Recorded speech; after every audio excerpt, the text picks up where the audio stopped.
Well, a short time ago, we were joined by Liam Hill. Now, he was in care himself and then went on to co-found an organisation called Voice for Children based in Crewe. He told us there does need to be more support and preparation. For me, it's about transition. So once you're 18 within residential care, you're sort of let out into that big world. The issue is about how ready are you for that world. So in terms of budgeting, banks, housing, is the housing accommodation you're going to stable? Often it's a hostel. For me, it's about future success for that children and young people, and it's about letting them out when they're ready. It sounds like it can be quite a lonely existence as well. Oh, it's very lonely. Like I say, I was moved around quite a lot in this system, so I never had 64 times I was moved around. 64? Yeah, that's correct. And for me, these were geographically massive areas, so I was moved up and down the country. So I never actually got a friend base.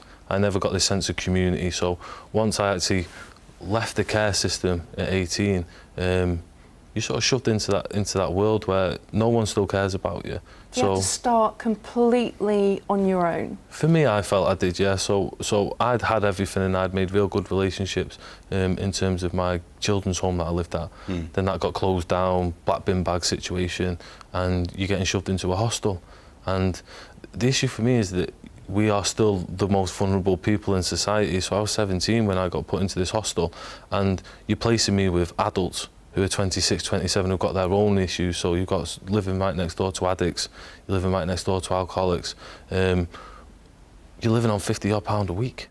What more could we do to support someone of 18 who comes out of either residential care or foster care? For me, it's about finding the right provisions, so the right places for these children and young people. So if these are young people who struggle with care, why go and place them in a hostel full of 60 people? Would you do that to your own child?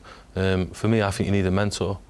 Basically just being there for the young person, but an adult who is able to sort of go, well, look, I've been there, this is how I can help you. You're not a miracle worker. At the end of the day, these kids have to understand that, unfortunately, you are part of the system and you have to do a lot of this work yourself. OK, Liam, just finally, for anybody who is out there who is about to leave maybe a care home or foster care and they're worried about where to go next, what to do next, what would your advice be? I would be seek out organisations. There are some phenomenal organisations out there that work with children and young people, especially care leavers. For me, it's about getting the right network and support around you.